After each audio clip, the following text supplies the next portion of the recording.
All of his co-workers were gone. What could it mean? Stanley decided to go to the meeting room. Perhaps he had simply missed a memo.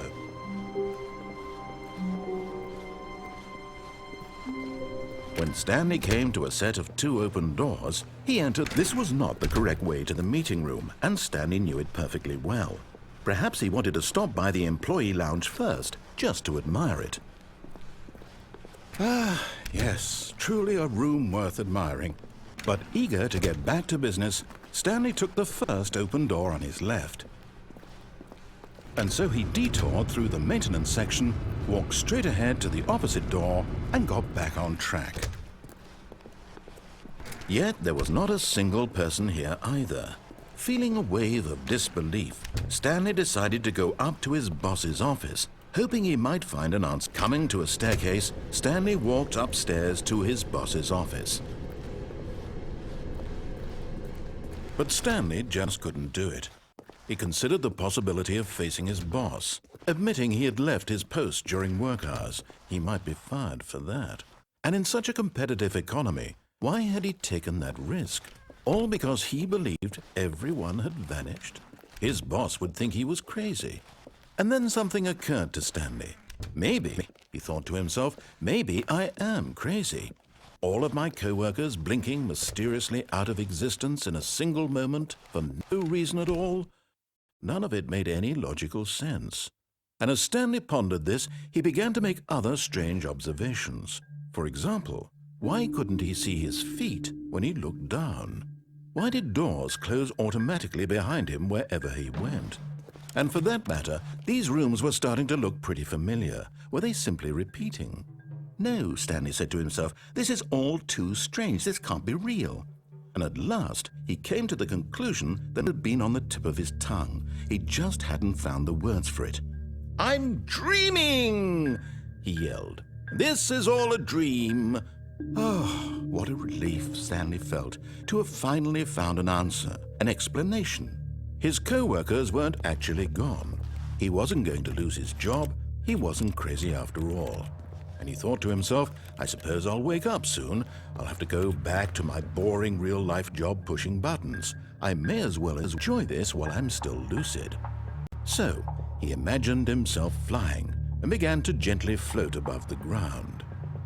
Then he imagined himself soaring through space on a magical starfield, and it too appeared. It was so much fun, and Stanley marveled that he had still not woken up. How was he remaining so lucid? And then perhaps the strangest question of them all entered Stanley's head. One he was amazed he hadn't asked himself sooner. Why is there a voice in my head dictating everything that I'm doing and thinking? Now the voice was describing itself being considered by Stanley, who found it particularly strange. I'm dreaming about a voice describing me, thinking about how it's describing my thoughts, he thought. And while he thought it all very odd and wondered if this voice spoke to all people in their dreams, the truth was that, of course, this was not a dream. How could it be? Was Stanley simply deceiving himself, believing that if he's asleep, he doesn't have to take responsibility for himself? Stanley is as awake right now as he's ever been in his life. Now, hearing the voice speak these words was quite a shock to Stanley.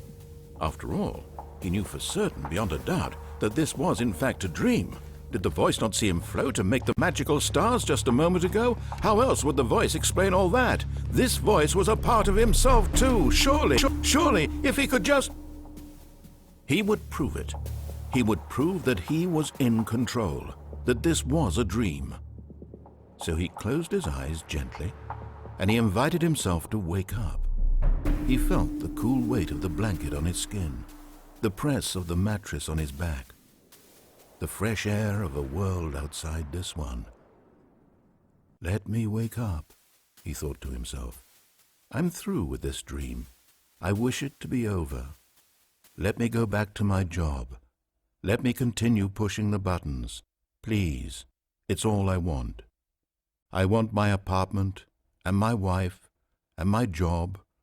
All I want is my life exactly the way it's always been. My life is normal. I am normal. Everything will be fine. I am okay.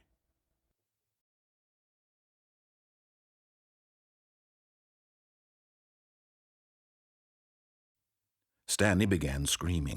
Please, someone, wake me up. My name is Stanley. I have a boss. I have an office. I am real. Please, just someone tell me I am real. I must be real. I must be. Can anyone hear my voice? Who am I? Who am I? And everything went black.